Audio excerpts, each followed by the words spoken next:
Alors, on vient de fêter la Pentecôte et c'est un moment très spectaculaire dans l'histoire de l'Église, vous savez, et on en a parlé, n'est-ce pas? Mais l'Église va naître à travers la prière de 120 frères et sœurs. Et la Bible nous dit dans Acte 2, au verset 1er, le jour de la Pentecôte, ils étaient tous ensemble dans le même lieu. Et déjà là, on a une indication intéressante. Cette indication intéressante, c'est qu'ils étaient ensemble. Et le mot ensemble en grec, c'est le mot homotumadon, qui veut dire d'un seul esprit. Écoutez bien, c'est intéressant. D'un commun accord, avec la même passion. Amen. Lorsque nous sommes unis d'un même esprit, d'un même accord, avec la même passion, il va se passer quelque chose. Ils n'étaient pas en train de faire du combat spirituel, de chasser des puissances des ténèbres. Ils n'étaient pas en train d'essayer de bousculer les événements. Ils étaient en train d'attendre quelque chose. Et la manière d'attendre, c'est de chanter des louanges, d'adorer le Seigneur, de proclamer sa grandeur, sa majesté divine, de proclamer qu'il est vraiment ressuscité, qu'il reviendra. Et ces 120 là, vous savez de quoi ils parlaient? Il parlait de la mort de Jésus sur la croix, de sa mise en tombeau et de sa résurrection. Il parlait des 40 jours passés avec Christ. Ils étaient en train de partager toute la gloire de Dieu qu'ils avaient vue à travers Jésus. Ils étaient en train de parler de la gloire de Dieu. Et ce matin, je voudrais qu'on parle de la gloire de Dieu. Je voudrais que l'Église soit cet endroit où on parle de la gloire de Dieu, où on proclame que Dieu est tout-puissant, où on proclame que Dieu règne, on proclame le règne de Dieu sur nos vies, le règne de Dieu sur l'Église, le règne de Dieu là où nous habitons. D'un même accord, d'un même esprit, d'une même passion. Oh, j'aime ce mot passion. Alléluia. Dans cette chambre haute, il y avait déjà l'esprit de l'Église.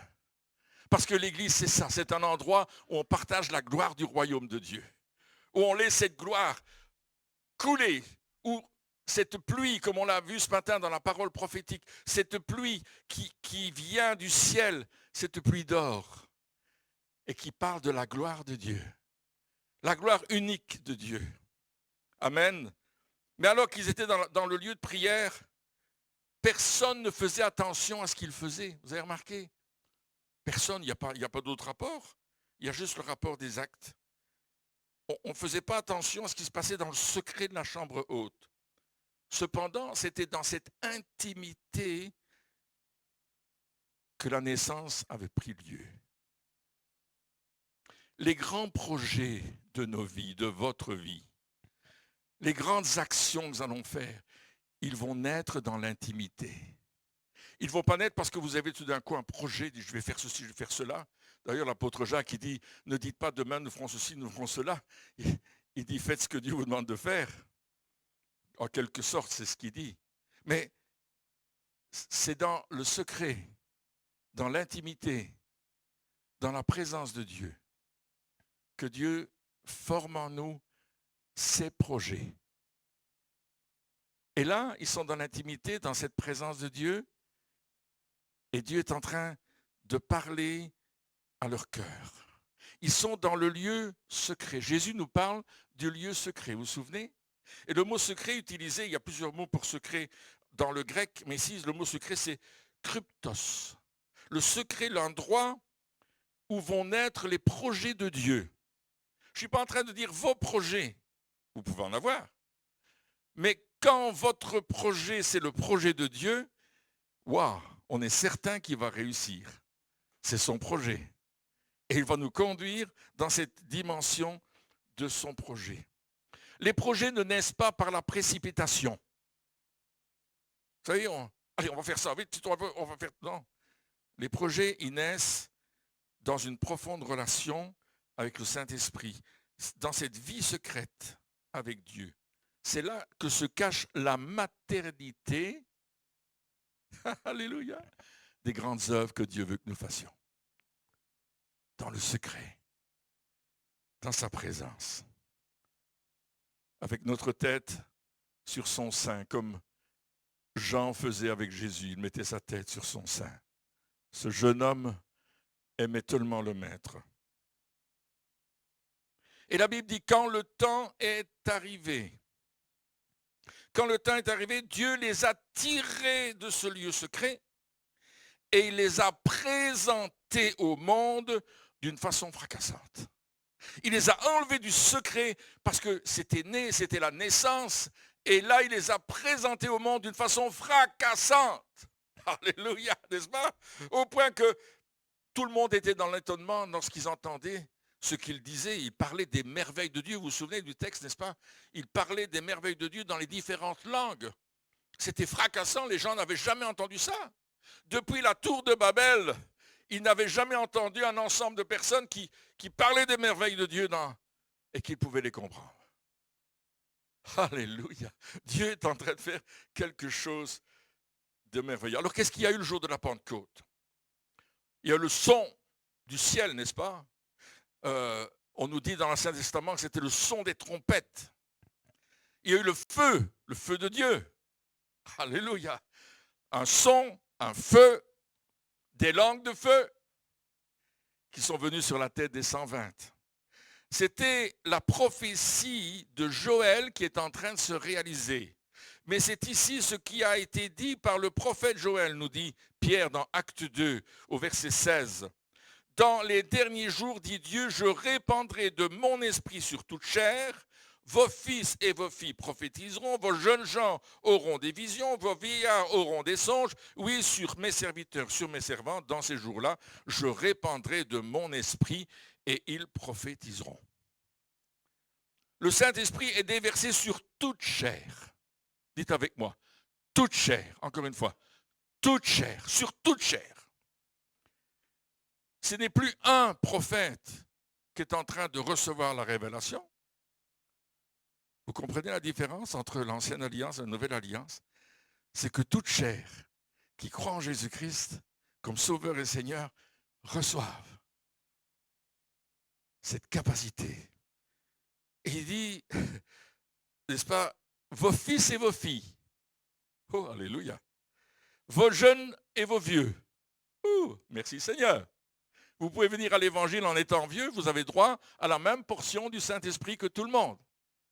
Hello. Vous pouvez être un enfant de 4 ans, 5 ans, 1 an qui vient de naître, vous avez droit à la même portion. Vous êtes un jeune, une jeune fille, un jeune homme, vous avez droit à la même portion du Saint-Esprit.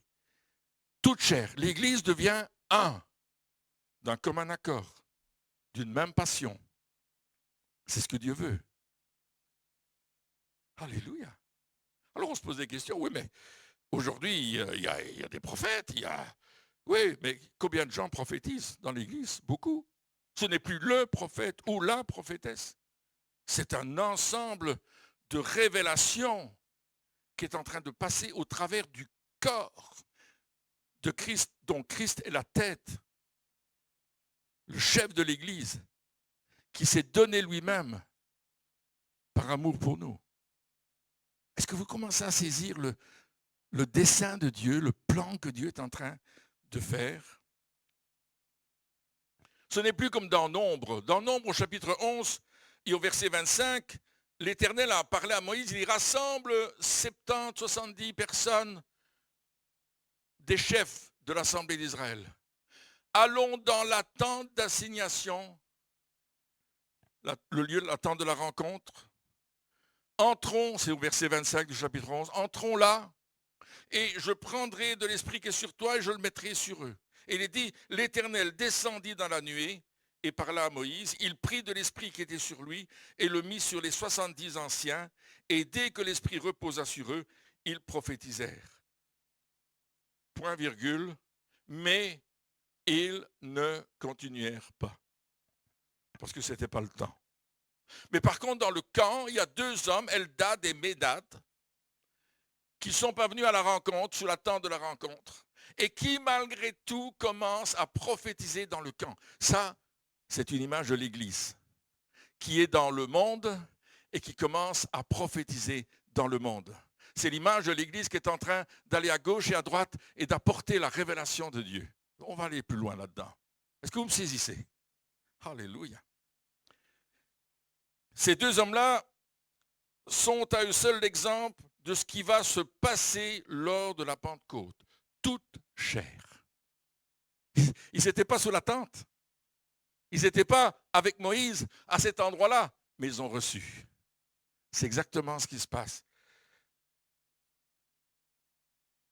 Alors, qu'est-ce qui s'est passé aussi à la Pentecôte? Tout à coup, acte 2:2, il vint du ciel un bruit comme celui d'un vent impétueux. Il s'est passé quelque chose, tout à coup, soudain, sans qu'on s'y attende. Alors que les gens autour ne savent pas, mais eux, ils savent. Eux, ils savent que c'est le moment. Parce que cette passion, quand vous avez la passion, vous savez que Dieu va faire quelque chose. Il y a quelque chose qui bout en vous. Vous savez que c'est le moment. Il va le faire. Et on est ensemble et on vit cette passion. Il n'y a rien de pire que quand tu es tout seul passionné, que tu en parles à tout le monde et puis on te regarde. Bon. Alors là, tu deviens tout d'un coup décompressé. Mais quand la passion est là, wouh, glory to God. Le mot bruit se dit en grec écho, comme un écho, sauf qu'il y a un S au bout, qui peut être traduit par un son, mais aussi par renommée. Écoutez bien. C'est le même mot utilisé par Jésus dans Luc chapitre 4, verset 37, pour parler de Jésus. Sa renommée ou sa réputation se répandit dans tous les lieux d'alentour. Sa renommée, sa réputation. Au travers du baptême du Saint-Esprit, nous avons l'écho de Dieu. Dites avec moi, l'écho de Dieu en nous. La réputation de Dieu en nous. Nous sommes la réputation de Dieu. Nous portons la réputation de Dieu. L'Église est appelée à porter la réputation de Dieu. Et ça va faire attention comment tu vis, hein? Comment tu conduis ta voiture, comment tu vis l'obéissance à la parole de Dieu. J'apporte la réputation de Dieu. Quand on te regarde, qu'on me regarde, dit, oh, lui c'est un chrétien. Il apporte quelque chose, la réputation de Dieu. L'Église manifeste la vie de Christ au monde. L'Esprit Saint est manifesté aux yeux de tous. Le jour de la Pentecôte, tout le monde a entendu l'Esprit Saint. Ce n'était pas caché dans une petite pièce, non. Ils sont sortis de la pièce qui était la salle d'attente pour l'accouchement. Et là, ils ont tout d'un coup accouché de ce que Dieu avait prévu pour eux. Ils étaient prêts, ils avaient une même passion, ils avaient un même désir. Et waouh, c'est sorti, le Saint-Esprit est passé. Ils ne savaient pas ce que c'était. Mais il s'est passé ce miracle. Le vent impétueux, les flammes de feu et les paroles puissantes. Pourquoi je vous dis cela? Souvenez-vous, le voile du temple s'est déchiré du haut en bas. Lorsque Jésus est mort. Amen. Il est venu, Jésus a fait la purification dans le tabernacle éternel. Il est parti avec son sang purifier le tabernacle éternel qui avait été souillé par le diable. Et avec son sang, il l'a mis sur le propitiatoire. Et là, il a purifié le ciel. Alléluia. J'aimerais que tu saches qu'il a purifié le ciel. Amen. Oh, alléluia. Ce n'est pas quelque chose sur la terre seulement. C'est quelque chose qui s'est passé dans le ciel pour que ça vienne sur la terre. Que ta volonté soit faite sur la terre comme elle est faite au ciel. Glory to God. Il s'est passé quelque chose d'extraordinaire. Nous portons cette réputation de Dieu parce que Jésus a fait la purification du tabernacle éternel. Matthieu 27, 51 dit ceci. Et voici le voile du temple se déchira en deux depuis le haut jusqu'en bas. Et puis, Hébreux chapitre 9, versets 11 et 12 nous dit, mais Christ est venu comme souverain sacrificateur des biens à venir. Chaque mot est intéressant. Il a traversé le tabernacle plus grand et plus parfait qui n'est pas construit de main d'homme, c'est-à-dire qui n'est pas de cette création. Il est entré une fois pour toutes dans le lieu très saint, non avec le sang des boucs et le sang des veaux, mais avec son propre sang, ayant obtenu une rédemption éternelle. Waouh, ça c'est une parole de puissance. Parce qu'il a fait cela, nous avons une rédemption, nous sommes rachetés pour l'éternité. Mon frère, ma sœur, tu n'es plus un terrien maintenant, tu es un extraterrien. Tu es quelqu'un du ciel. Oh, alléluia. Parce que la rédemption est éternelle que Dieu, que Jésus a obtenue pour toi. On n'est pas en train de parler d'une religion, on est en train de parler d'une action que Christ a accomplie à la croix. Alléluia. Avec son propre sang pour nous. Wouh! Glorieux. Et Hébreux chapitre 10, versets 19 et 20. Ainsi donc, frères et sœurs, puisque nous avons au moyen du sang de Jésus, ô combien le sang de Jésus est important. Le sang de Jésus. Une libre entrée dans le sanctuaire. De quel sanctuaire il s'agit? Du sanctuaire, du tabernacle qui est dans le ciel. La présence de Dieu. Dieu est sur le trône. Nous avons une libre entrée dans le tabernacle de Dieu. Waouh, je ne sais pas si vous imaginez ce que ça veut dire. Glory to God. Ta vie de prière doit être différente maintenant. Ta passion pour Dieu doit être différente parce que tu as accès au ciel. Tu as accès d'aller dans la présence de Dieu. Quand tu veux, comme tu veux. Dans la sainteté. Une libre entrée dans le sanctuaire par la route nouvelle et vivante qu'il a inaugurée pour nous au travers du voile, c'est-à-dire de sa chair. Jésus a accompli cela. Et parce qu'il a accompli cela, nous qui représentons Jésus sur la terre, nous qui, en tant qu'Église, non pas en tant seulement qu'individu, nous aussi en tant qu'individu, mais en tant qu'Église, corps du Christ, nous sommes la réputation de Jésus. Nous sommes sa marque de fabrique. Nous sommes ce que le monde voit du ciel. À travers toi, à travers moi, à travers nous. Et Jésus va dire une déclaration importante qu'il fait dans Jean 14, 12. Il a dit, en vérité, je vous le dis, celui qui croit en moi fera aussi les œuvres que je fais et il en fera de plus grandes parce que je m'en vais au Père. Qui croit en moi, pas n'importe comment, qui croit qu'il est le sauveur, qu'il a accepté comme son sauveur. Il y a beaucoup de gens qui croient en Jésus. Moi, j'ai parlé avec des gens, ils disent, vous croyez en Jésus? Oui, je crois en Jésus. Ça change quoi dans ta vie? Rien du tout. Tu fais partie d'une église? Non, je ne prie nulle part. Ça ne m'intéresse pas. Mais je crois en Jésus. C'est pas ça qui parle. C'est ceux qui ont la passion de Jésus, qui sont entrés dans la nouvelle dimension de Dieu, qui savent qu'ils ont un libre accès au tabernacle éternel, qu'ils peuvent entrer dans ce tabernacle-là à cause du sang, la nouvelle route que Dieu a tracée, la route vivante. Oh my, il faudrait développer ce thème. Rien que ça, c'est un sermon. La route vivante, c'est quoi? Comment est-ce que je la prends? Comment je la vis? Oh, je vous invite à réfléchir là-dessus.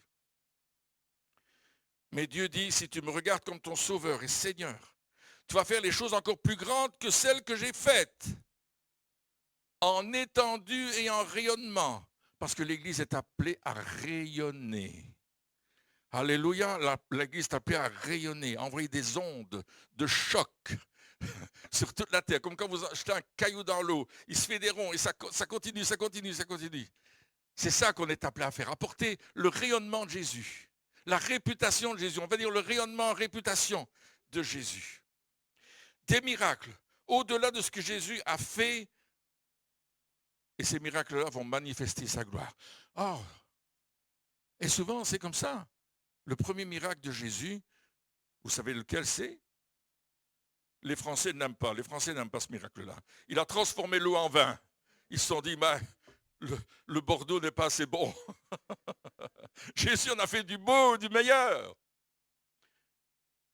C'était pour manifester sa gloire, afin que ses disciples croient.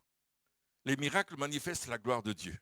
Nous ne devons pas les minimiser, nous ne devons pas les laisser de côté. Nous devons croire et nous devons nous-mêmes faire des miracles dans le nom de Jésus. et donner toute la gloire à Dieu. Parce que quand un miracle se passe, ce n'est pas nous qui l'avons fait, c'est Dieu qui l'a fait. Alléluia, n'est-ce pas?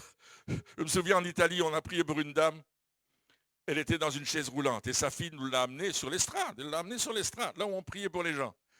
Dans la chaise roulante, elle a dit, il faut prier pour ma maman, parce qu'elle a fait un AVC, et tout le côté gauche, le bras, les jambes, plus moyen de marcher, elle doit prendre un bâton, et encore il faut la tenir parce qu'elle tombe. Donc, elle dit, ok, je peux prier pour votre bras. Elle dit, oui, priez pour mon bras. On était Christine et moi, je prie pour son bras. Et puis, faites aller votre bras. Puis, elle commence à lever son bras. Je dis, ah, il va bien votre bras? Je dis, oui, oui. Elle dit, ça, c'est formidable. Elle était contente. On me traduisait, parce que moi, je ne parle pas italien, bien qu'il parle avec les mains, mais là, je ne comprenais pas. Et là, je dis, je peux prier pour votre jambe? Elle dit, oui, je prie pour sa jambe. Je dis, maintenant, debout. Et puis, je la prends, je la mets debout, et je dis, on marche. Donc, avec sa fille, on a commencé à marcher. C'était une réunion, on priait pour les malades, il y avait plusieurs prédicateurs. Jim Ricard était là, Donato Anzalone, moi-même, on était plusieurs. Et on a commencé à marcher avec elle derrière, sur l'estrade, on passait derrière tout le monde, là. Et puis, j'ai dit, maintenant, marchez tout seul, là, marchez tout seul. Ils ont plié la chaise, et bouf, ils sont allés s'asseoir dans la salle. Elle était complètement guérie. Vous savez qui a fait le miracle? C'est Jésus. C'est à cause de la gloire qu'il a manifestée. Et on doit présenter la gloire de Dieu. On doit dire les choses que Dieu fait, parce que c'est son nom qui est glorifié. C'est lui qui est élevé. Et là, on lui donne la gloire et la louange, et on va faire ses œuvres extraordinaires. Alléluia. Ce que Christ va accomplir avec nous, au travers de nous, au travers de toi, mon frère, ma soeur, ce qu'il va accomplir à travers toi, ça va être à travers la passion que tu as pour lui. C'est parce que tu as une passion. Alors parfois, on n'ose pas prier pour quelqu'un, n'est-ce pas? On dit... Ça me semble bizarre. J'avais été prier pour cet homme à l'hôpital d'Ornu. Il était couché sur le ventre et on avait dit, il faut prier pour lui parce que les médecins ont dit, demain il est mort, quoi. Et puis je suis rentré dans cette salle et puis le monsieur était fort, couché sur le ventre avec des appareils partout. Et puis j'ai posé ma main sur lui, j'ai dit, sois guéri, que l'esprit qui a ressuscité Jésus d'entre les morts vienne sur toi. Et bam! Il ne s'est rien passé. Vous attendiez à ce que je dise quelque chose. Il ne s'est rien passé. Mais j'ai vu ses yeux commencer à bouger. Et puis j'ai dû partir parce que c'était le service intensif et on ne pouvait pas rester là. Et 2 semaines plus tard, 3 semaines, je vais dans une maison, on avait une réunion, il y avait Pasteur Poulain qui était là, on va avec lui dans cette maison. Et là, il y a un monsieur qui vient me trouver et dit, merci beaucoup d'avoir prié pour moi. Je dis, je ne vous connais pas, monsieur. Si, j'étais à l'hôpital d'Ornu, en train de mourir, et vous êtes venu prier pour moi. Je dis, gloire à Dieu! Dieu a fait son miracle. On lui donne toute la gloire. L'homme était vivant. Et moi, j'en revenais pas. Je dis, Seigneur, tu es grand, tu es merveilleux. Tu l'as touché par ta vie, par ta puissance. Alléluia. Et ces miracles, on va les faire là, parce que Jésus dit, parce que je m'en vais au Père, je suis assis à la droite de Dieu et nous sommes assis avec Christ dans les lieux célestes. Nous dit l'apôtre Paul dans Éphésiens chapitre 2, verset 6, assis avec Christ dans les lieux célestes. On le chantait autrefois. Assis avec Christ dans les lieux célestes, je ne craindrai plus l'ennemi vaincu. Enfin, je ne sais plus les paroles, mais enfin, je sais qu'il y avait une notion de puissance. Et c'est des petits chants là qui nous rappellent la vérité de la parole de Dieu. Après la Pentecôte, l'Église a commencé sa vie. Juste après la Pentecôte, l'Église commence sa vie.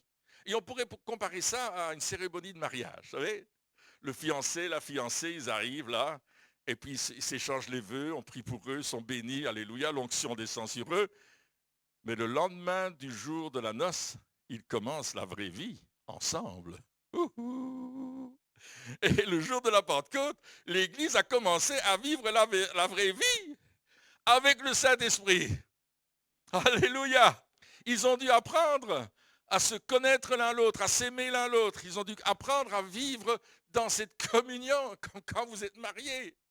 Tout d'un coup, on se rend compte que, ben oui, moi je laissais traîner mes affaires un peu partout, puis Christine, elle courait derrière moi pour les ramasser.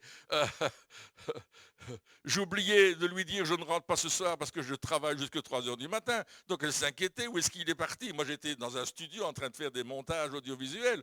Et puis elle ne savait pas, je n'avais pas de téléphone, je ne l'appelais pas. J'ai dû apprendre à dire, il faut que je fasse ceci et cela. Je vous dis mes défauts, je ne dis pas les siens parce qu'elle n'a que des qualités, ma femme. Donc j'ai dû apprendre les qualités de ma femme. Le Saint-Esprit n'a que des qualités. Alléluia. Nous devons apprendre à le connaître. Pas simplement à savoir qu'il existe. Pas simplement à dire, ah, il est comme ceci ou comme cela. Mais à le connaître. À vivre avec lui. À lui parler. À avoir cette relation. À avoir cette intimité avec la personne du Saint-Esprit. Et le Saint-Esprit te parle dans toutes sortes de situations. Des situations de ta vie de tous les jours. Dans des situations où tu vas peut-être acheter quelque chose, où le Saint-Esprit te dit, non, n'en fais pas ça aujourd'hui. Achète pas ça, attends demain. Et le lendemain, tout d'un coup, il y a une promotion. Toi, tu ne le savais pas, mais le Saint-Esprit le savait. Et ce qui coûtait tel coûte la moitié. Eh, merci Seigneur, je pourrais te donner une dîme plus grande. Alléluia. Vous pensez parfois à ça? J'ai gagné tel sou, Seigneur, je t'en donne plus. C'est extraordinaire. Alors, qu'est-ce qu'il y avait aussi à la Pentecôte? Tout à coup, il vient du ciel un bruit comme celui d'un vent impétueux. Voyons le mot vent. Le bruit, on l'a vu tout à l'heure, c'est écho, vous vous souvenez, le vent, qui généralement est en grec pneuma. Pneuma, c'est le souffle, c'est la respiration. Pneumatique, pneumologue, hein, ça vous dit, hein, vous connaissez ça. C'est donner ces mots-là. Mais le Saint-Esprit en grec, c'est pneuma. En hébreu, c'est ruach. Mais c'est toujours le souffle. D'accord? On peut l'employer pas seulement pour le Saint-Esprit. Ce n'est pas un terme uniquement pour le Saint-Esprit. C'est un terme pour la vie de tous les jours. Mais là, c'est le mot pneuma. Et ils n'ont pas utilisé le mot pneuma, là, ils ont utilisé le mot pnoé. Ah, c'est différent. Et pnoé, on en a déjà parlé, c'est un mot qu'on se sert à la maternité pour un accouchement.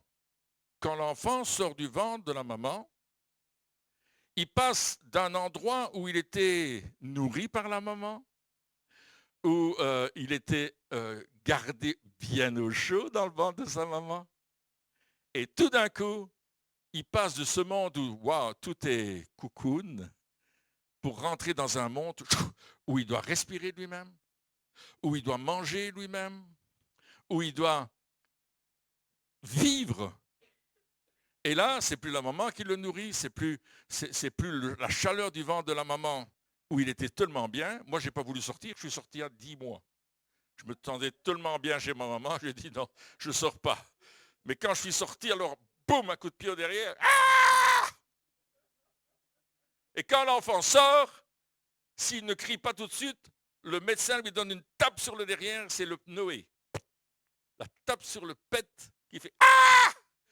Et tout d'un coup, l'enfant commence à crier. Et quand il crie, on sait qu'il est vivant. S'il ne crie pas, il y a un problème. Et le jour de la Pentecôte, il y a ce pnoé du Saint-Esprit. Cette tape sur le pet. Et là, ah! L'Église a été vue d'une façon fracassante. Souvenez-vous, ils sont sortis, ils étaient comme ivres. Il y avait une présence de Dieu tellement grande. Ils étaient tellement remplis du feu du Saint-Esprit qu'ils parlaient en d'autres langues et ils titubaient sur la scène. Et les 120 sur la même estrade, vous imaginez 120 personnes ici, on peut les mettre, hein? Là, c'est les contrôles. Et puis, oh, alléluia, et puis l'autre dit, hey, qui est en train de parler dans ma langue, lui, quoi. Pourtant, c'est pas un gars de chez nous, ça, il n'a pas la même couleur que moi. Mais il entendait parler en d'autres langues, c'était fracassant. Le pneuma, cette petite tape dans le dos du bébé, sur le pet du bébé, pour le faire respirer. C'est ce que Dieu a fait le jour de la Pentecôte. Il a donné la vie à l'Église. Mais cette Église était née dans la prière. Pendant 10 jours, ils ont intercédé, ils ont prié d'un même cœur, d'un même accord. Ils sont restés ensemble, collés les uns aux autres. Parce qu'ils voulaient ce que Dieu allait leur donner, mais ils ne savaient pas ce qu'ils allaient recevoir. Ils connaissaient ce qui s'était passé dans l'ombre, où Dieu avait pris l'esprit sur Moïse et l'avait mis sur eux. Mais ils ne savaient pas que c'est ça qui allait se passer de cette manière-là. Et là, Pierre, lui, il identifie tout de suite. Il dit ça, c'est ce que Joël a dit. C'est ici la réalisation de ce que Joël est en train de dire. Dans les derniers temps, je répandrai de mon esprit sur toute chair. Attendons-nous, dans les temps qui sont les derniers aujourd'hui, avoir une nouvelle effusion du Saint-Esprit sur toute chair, comme au jour de la Pentecôte, de vivre dans des moments extravagants, des moments qui vont être forts pour ceux qui sont autour de nous. Ces pluies d'or, qui vient sur l'Église. Le souffle de vie, le pnoé de Dieu. Alléluia. Un souffle nouveau, un nouveau commencement, parce qu'on arrive dans une autre dimension, la dimension de l'Esprit Saint de Dieu. Alléluia. Lorsque vous recevez le baptême du Saint-Esprit, vous recevez un souffle de vie qui vous lance dans un monde nouveau, une nouvelle dimension, la dimension du Saint-Esprit de Dieu. Une autre dimension, souvenez-vous, la route vivante qui nous permet d'aller dans le tabernacle que Jésus a purifié avec son propre sang, n'est-ce pas? Et c'est une route vivante qui nous est ouverte. On peut y aller, on peut vivre dans cette route-là. Et dans Ézéchiel 39, il y a une parole intéressante qui dit, où Ézéchiel parle aux ossements desséchés, vous vous souvenez? Les ossements desséchés, la vallée des ossements, le Saint-Esprit l'amène dans la vallée des ossements, il dit, parle aux ossements, qu'ils prennent vie. Et puis il dit, parle à l'esprit des 4 vents. Alléluia. Et dit, viens, esprit des 4 vents, donne la vie à ces ossements. Et la parole prophétique a communiqué le souffle de vie dans ces ossements. Et Dieu nous appelle à parler de sa part, à créer de sa part, à dire les choses de sa part. Lorsque le Saint-Esprit nous inspire, nous allons le faire de sa part pour que quelque chose se passe d'une façon extraordinaire, extravagante. Alléluia. Chaque fois que nous prophétisons, nous sommes en train de provoquer un souffle de vie. Wow! Chaque fois que tu prophétises, tu apportes un souffle de vie. Et ça, c'est l'Église. C'est le corps de Christ. Là, Ézéchiel était emmené dans ce songe, dans cette vision extraordinaire. Mais aujourd'hui, Dieu amène l'Église dans cette vision extraordinaire. L'Église doit être prophétique et apostolique. C'est ce que Dieu nous appelle à faire et à vivre. La présence de Dieu est la même que dans l'ancienne alliance, mais dans une dimension totalement différente. Alléluia. Le jour de la Pentecôte, ils ne sont pas en train d'attendre la réalisation d'une promesse, ils sont en train de vivre la réalisation de la promesse. Ils sont en plein dedans. Ce n'était plus un événement à venir, c'était un événement qui se réalisait devant eux, à travers eux, avec eux. Parce que l'Esprit Saint, il demeure en nous éternellement. Ouh, alléluia. Quand je deviens enfant de Dieu, Dieu réveille l'esprit qui était mort. Autrefois, vous étiez mort dans vos péchés et dans vos offenses. Mon esprit est mort. Je suis privé de la relation avec Dieu. Le péché m'empêche d'avoir cette relation. Mais quand je dis oui à Jésus, je reconnais que je suis pécheur. J'abandonne mon péché. Je me repens. Je fais un demi-tour sur moi-même et je vais dans une autre direction. Alors, l'Esprit de Dieu réveille mon esprit. Et Paul dira dans Romains 8 que, au verset 15 jusqu'à 17, il dira que l'Esprit dit à notre esprit que nous sommes enfants de Dieu, co-héritiers de Christ. Alléluia, héritiers de Dieu. Et nous pouvons dire Abba, Père. L'Esprit de Dieu habite en nous. Jean 14, 16. Et moi je prierai le Père et il vous donnera un autre consolateur afin qu'il demeure éternellement. Dis-le avec moi. Éternellement. Ouh, avec vous. L'Esprit de vérité que le monde ne peut recevoir parce qu'il ne le voit point et ne le connaît point. Mais vous, vous le connaissez car il demeure en vous. Dites-le, il demeure en moi. Dites-le, faites comme moi. Il demeure en moi. Alléluia. Et il sera toujours avec vous. Je ne vous laisserai pas orphelin.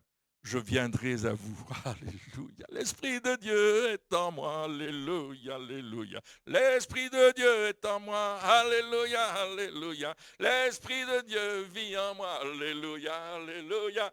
Éternellement. Vous ne connaissez pas cette chanson? Moi non plus. Alors, alléluia. Moi, j'aime transformer la parole en musique. Hein. J'aime chanter. Hein. Alléluia. L'Église est appelée à montrer la gloire de Dieu. On va lire un texte un peu long dans 2 Corinthiens chapitre 3 à partir du verset 6. Mais je vous invite à l'écouter et ne pas vous laisser distraire. Il nous a aussi rendus capables d'être ministres d'une nouvelle alliance. Ministre, c'est serviteur. OK? On n'est pas en train de donner un titre. Comprenez-moi bien. Aujourd'hui, il y a une maladie qui s'appelle la titrite aiguë. Il faut absolument qu'on vous donne un titre. Mais on est tous les mêmes, on a tous reçu le Saint-Esprit de la même façon, on est tous conduits de la même façon par l'Esprit de Dieu, on a tous la vie éternelle de la même façon. Il n'y en a pas un qui a plus que l'autre. Mais nous avons des responsabilités différentes dans les appels que Dieu a mis sur notre vie. Ça, c'est vrai. Il dit une nouvelle alliance, non de la lettre, mais de l'esprit. Car la lettre tue, mais l'esprit vivifie. Comprenez ce qu'il est en train de dire? C'est intéressant. Quand vous pensez aux tables de la loi, à Moïse, parce que vous savez, la Pentecôte, c'est aussi la réception de la loi. Vous vous souvenez, on en a parlé. La réception de la loi, des tables de pierre, les 10 commandements que Moïse va recevoir. Et c'est ça qu'on fête à la Pentecôte. Mais là, maintenant, on fête le Saint-Esprit. Alors il dit, et Paul est en train de dire, la lettre tue, mais l'esprit vivifie. Or, si le ministère de la mort, gravé avec des lettres sur des pierres, les tables de la loi, c'est ça qui parle, a été glorieux, au point que les fils d'Israël ne pouvaient fixer des regards sur le visage de Moïse à cause de la gloire de son visage, bien que cette gloire fût passagère. Ça veut dire que quand Moïse descendait de la montagne, il y avait la gloire de Dieu qui était là, et il devait mettre un voile sur son visage pour que les gens ne soient pas effrayés par cette gloire, cette lumière qui sortait de lui, qui radiait de lui. Mais c'était seulement pour quelque temps. Elle disparaissait. Combien le ministère de l'Esprit, on est dans une autre dimension, la nouvelle alliance, le ministère de l'Esprit ne serait-il pas plus glorieux?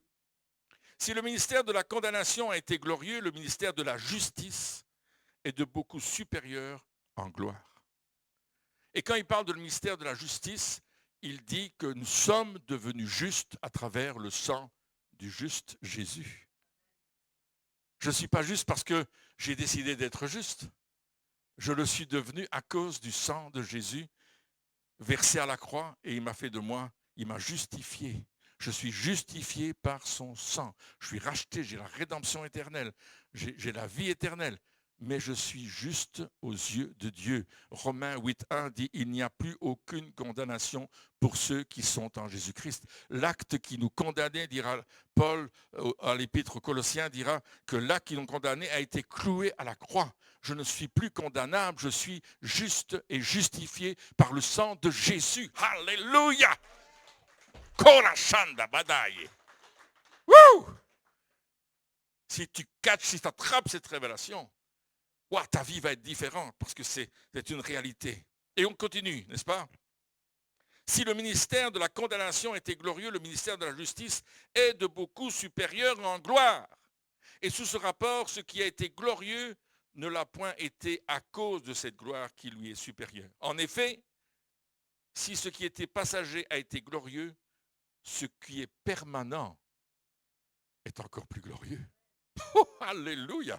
Est-ce que ce n'est pas une révélation, ça? Est-ce que ce n'est pas une révélation pour ta vie?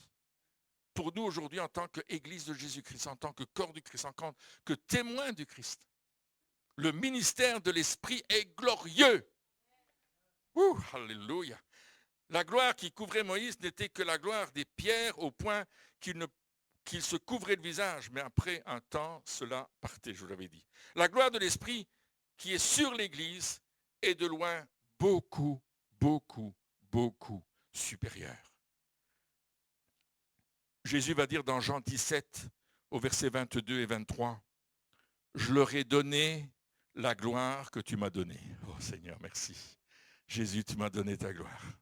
Alléluia. « Afin qu'ils soient un comme nous sommes un, moi en eux et toi en moi. Afin qu'ils soient parfaitement un et que le monde connaisse que tu m'as envoyé et que tu les as aimés comme tu m'as aimé. » Alléluia. Dieu m'aime.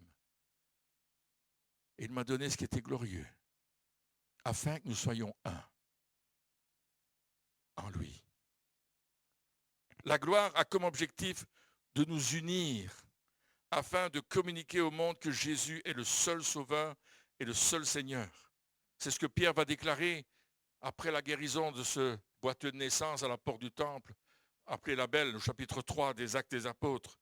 Et au chapitre 4, verset 12, il va dire, « Il n'y a de salut en aucun autre, car il n'y a sous le ciel aucun autre nom qui ait été donné parmi les hommes par lequel nous devions être sauvés. » Et nous savons pourquoi. Il a pris son propre sang, il est allé dans le tabernacle éternel, il a fait la purification de ce tabernacle qui avait été souillé par le péché de Satan. Et il nous a ouvert une nouvelle route. C'est pourquoi il n'y a pas d'autre moyen de salut. Il n'y a pas un moyen détourné. Il n'y a pas une petite route qui me permet d'y aller. Il y a seulement la route éternelle tracée par Jésus. Un accès au trône de Dieu. Un accès par la grâce, parce qu'il m'a rendu juste. Et cet accès, je vais le prendre par la foi. Parce que j'y crois. Et comme je disais l'autre jour, parce que j'y crois, j'y vais. Parce que j'y crois, je vais le faire. C'est l'Église qui porte la gloire de Dieu au monde, au travers des signes, des prodiges et des miracles. Comme Paul l'a dit, regardez dans 1 Corinthiens, chapitre 2, versets 4 et 5. Paul est en train de dire « Et ma parole et ma prédication ne reposaient pas sur les discours persuasifs de la sagesse, mais sur une démonstration d'esprit et de puissance, afin que votre foi fût fondée non sur la sagesse des hommes, mais sur la puissance de Dieu. » Deux dimensions, la sagesse des hommes, ok, on est sage, on réfléchit, on pense, on écrit des choses, etc. C'est bien la sagesse des hommes. Dieu dit que ce n'est pas mauvais. Mais la puissance de Dieu, démontrée, c'est ce que l'Église apporte. L'Église apporte la démonstration de la gloire de Dieu par des signes, des prodiges, des miracles. Et chacun d'entre nous, voici les signes qui accompagneront chacun de ceux qui auront cru. En mon nom, ils chasseront les démons. Alléluia. Alléluia. Oh, alléluia. Ils vont prendre des breuvages mortels, il n'y aura pas de problème. Ils ne seront pas morts. Ils vont saisir des serpents, bon, il n'y aura rien. Ils vont imposer les mains aux malades et les malades vont retrouver la pleine santé. Pas seulement ils seront guéris, il dit la pleine santé. Il y avait un serviteur de Dieu qui était en train de prêcher dans un pays nordique et il y avait tellement de guérisons qu'on lui a interdit de prier pour les malades. Le gouvernement n'était pas content. Alors, on dit, ok, vous ne pouvez plus imposer les mains. Alors il a dit aux gens, mettez la main là où vous avez mal. Et il y avait plein de gens qui étaient venus. Il dit, soyez guéris au nom de Jésus. Et tout le monde était guéri. Alors ils ont dit, vous devez quitter le pays parce que vous mettez du trouble. Smith Wigglesworth, c'est lui qui a vécu ça. Incroyable. Ils imposeront les mains aux malades et les malades seront guéris. Crois que Dieu veut et peut guérir. L'Église va représenter la gloire de Dieu. Et cette gloire, elle va être par les signes, les prodiges et les miracles. Et quand tu relis les Actes des Apôtres, relis-le 10 fois, 20 fois, et regarde ce qui s'est passé à travers Pierre, Paul, Jacques, Jean. Regarde les miracles qui sont passés là. Regarde les prodiges. Et dis, Seigneur, moi je veux vivre ça aujourd'hui. 21e siècle, le siècle de Dieu. Le siècle où l'Église se réveille. Le siècle où l'Église prend sa position. Le siècle où l'Église va manifester la gloire de Dieu. Et va apporter cette gloire au monde autour de nous. Paul dira dans 2 Corinthiens chapitre 3 versets 17 à 18, un passage que nous connaissons tous. Or le Seigneur c'est l'Esprit, et là où est l'Esprit du Seigneur est la liberté. Ça veut dire que nous ne sommes plus sous la servitude du péché ou de quelque addiction, quelle qu'elle soit. Là où est l'Esprit du Seigneur est la liberté. Top, fini. Les querelles, les mensonges, les tricheries, les addictions. Nous tous qui le visage découvert, on a retiré le voile que Moïse avait mis sur son visage, n'est-ce pas? Contemplons comme dans un miroir la gloire du Seigneur. Où est-ce qu'on contemple la gloire du Seigneur? D'abord dans sa parole. Il disait, vous faites bien de sonder les Écritures parce qu'elles parlent de moi. Tu vas trouver la gloire du Seigneur premièrement à travers la parole de Dieu, mais aussi dans l'intimité. Quand tu vas dans l'intimité de Dieu, que tu t'approches de lui, à un certain moment, ton visage va refléter sa gloire. Ton visage sera différent. Il y aura la présence de Dieu sur ton visage. Une autre traduction dit, nous devenons comme un miroir qui reflète brillamment la gloire du Seigneur. Quand l'Esprit est sur toi, tu reflètes la gloire du Seigneur. Il y a autour de toi cette onction qui est là. Comme Pierre, quand il montait au temple, son ombre couvrait quelques-uns et ils étaient tous guéris. Son ombre,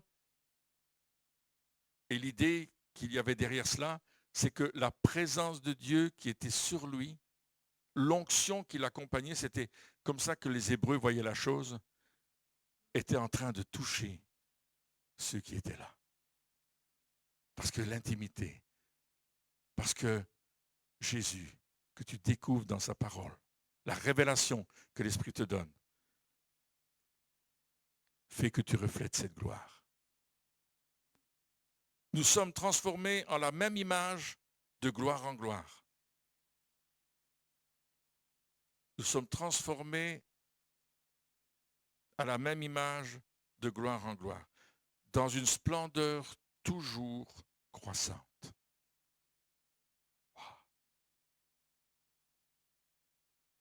Comme par le Seigneur l'Esprit. L'Église commence dans cette chambre d'intimité de prière, où 120 sont en train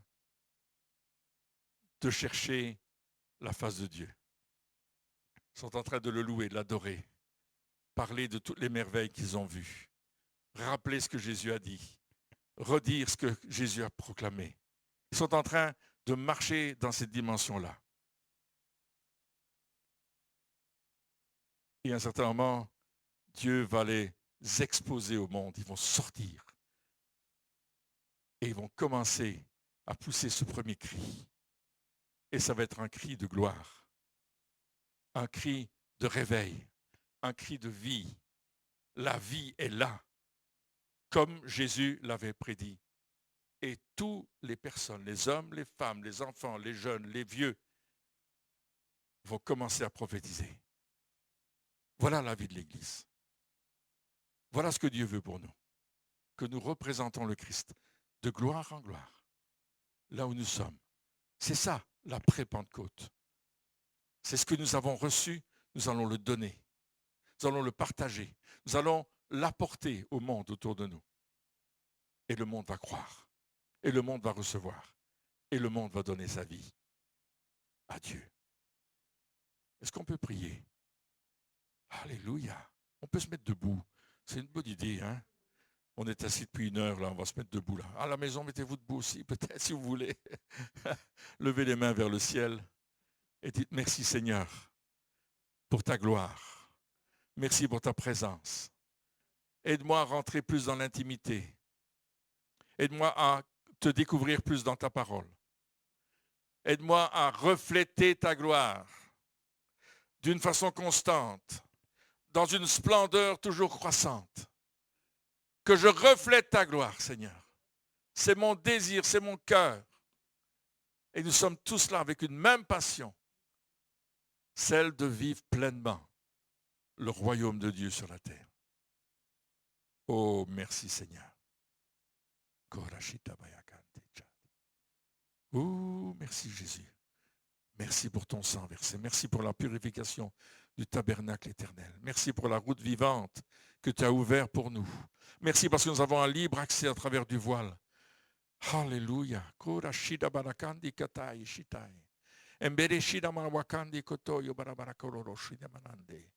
Kotaya manana shanshikatoyo mananda yakotoyo barashita wawakandi bidichari. Ende che de bereshita bawakandi kotoyo barabaran shinchoye. Ende bereshina manakwanda katoyo berekande ochori. Oh, rieshina manayokondi berakana. Ah, le Seigneur nous dit, viens davantage dans ma présence, viens davantage là-bas, dans le tabernacle éternel. Viens, viens, Je t'attends, j'attends ta venue, j'attends ta présence, j'attends que tu sois avec moi. Parce que je veux te bénir, je veux te remplir afin que la gloire du ciel se reflète sur la terre, afin que la gloire de ma présence se reflète sur la terre et que ma puissance se manifeste encore plus. Fais-le, papa, fais-le. Alléluia, merci pour cette parole, tu nous donnes ces choses. Merci pour cette vision que Paul a eue ce matin avec cette pluie d'or qui est en train d'être projetée sur nous. Merci, oh merci. Merci pour les anges qui sont au milieu de nous maintenant. Oh Jésus. Oh Alléluia.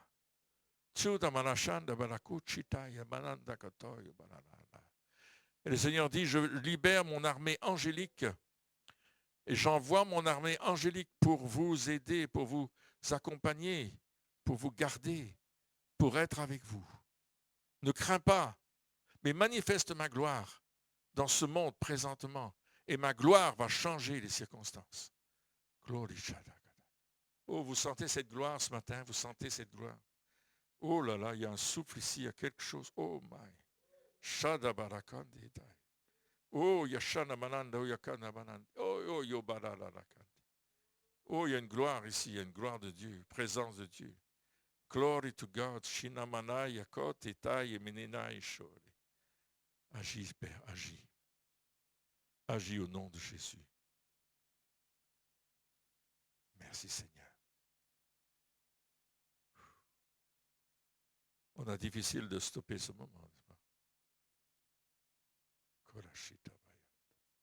Oh my.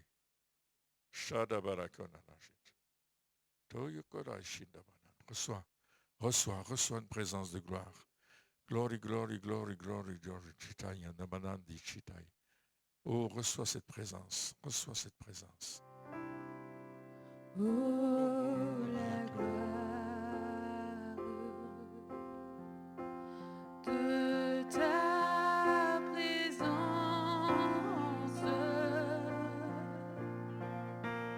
reste maudit sur nous, ton temple. Oh, viens élève-toi,